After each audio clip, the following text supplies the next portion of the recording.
અકબર બિરબલની વાર્તા સૌથી મોટી વસ્તુ। એક સમયે બિરબલ દરબારમાં હાજર ન હતો। આનો ફાયદો ઉઠાવીને કેટલાક મંત્રીઓએ મહારાજ અકબરને બિરબલ સામે બબડાટ શરૂ કર્યો। તેમાંથી એક બોલવા લાગ્યો, મહારાજ, તમે દરેક જવાબદારી બિરબલને જ આપો છો અને દરેક કામમાં તેની સલાહ લેવામાં આવે છે। મતલબ કે તમે અમને અયોગ્ય માનો છો, પણ એવું નથી। આપણે પણ બિરબલ જેટલા સક્ષમ છીએ। મહારાજ બિરબલને ખૂબ ચાહતા। તેઓ તેમની સામે કંઈ સાંભળવા માંગતા ન હતા, પરંતુ મંત્રીઓને નિરાશ ન થાય તે માટે તેમણે એક ઉપાય કાઢ્યો। તેને તેઓને કહ્યું, હું તમારા બધાના એક પ્રશ્નનો જવાબ આપવા માંગુ છું, પરંતુ ધ્યાનમાં રાખો કે જો તમે લોકો આનો જવાબ આપવામાં અસમર્થ રહ્યા તો તમને બધાને મૃત્યુદંડની સજા આપીશ। દરબારીઓ અચકાયા અને રાજાને કહ્યું, ઠીક છે રાજા, અમે તમારી શરત સ્વીકારીએ છીએ, પણ પહેલાં તમે પ્રશ્ન પૂછો। રાજાએ પૂછ્યું, દુનિયામાં સૌથી મોટી વસ્તુ શું છે?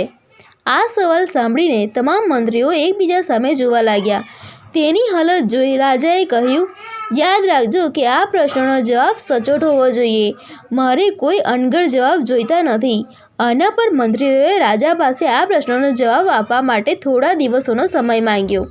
રાજા પણ આ માટે સંમત થયા। મહેલની બહાર આવીને બધા મંત્રીઓ આ પ્રશ્નનો જવાબ શોધવા લાગ્યા। પ્રથમે કહ્યું કે વિશ્વની સૌથી મોટી વસ્તુ ભગવાન છે, જ્યારે બીજાએ કહ્યું કે વિશ્વની સૌથી મોટી વસ્તુ ભૂખ છે। ત્રીજાએ બંનેના જવાબ નકારી કાઢ્યા અને કહ્યું કે ભગવાન કોઈ વસ્તુ નથી અને ભૂખ પણ સહન કરી શકાય છે। તેથી રાજાના પ્રશ્નનો જવાબ આ બેમાંથી એક પણ નથી। ધીમે ધીમે સમય પસાર થતો ગયો અને બધા દિવસો પણ પસાર થયા।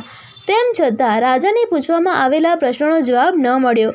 ત્યારે બધા મંત્રીઓ તેમના જીવના ભયથી ડરવા લાગ્યા। બીજો કોઈ ઉપાય ન મળતા તેઓ બધા બિરબલ પાસે પહોંચ્યા અને તેમને તેમની આખી વાત કહી। બિરબલને આ વાતની પહેલેથી જ જાણ હતી। તેને તેઓને કહ્યું, હું તમારો જીવ બચાવી શકું છું, પણ હું કહું તેમ તમારે કરવું પડશે।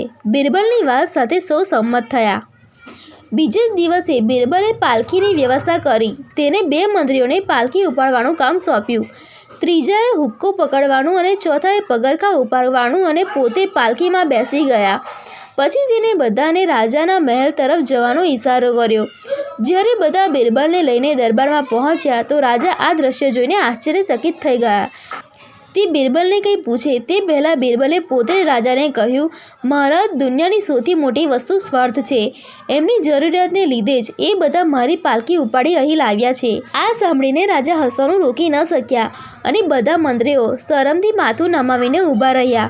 આ વાર્તામાંથી આપણે શીખીએ છીએ કે આપણે ક્યારેય કોઈની ક્ષમતાની ઈર્ષા ન કરવી જોઈએ, પણ આપણે તેની પાસેથી શીખવું જોઈએ અને પોતાને સુધારવાનો પ્રયાસ કરવો જોઈએ।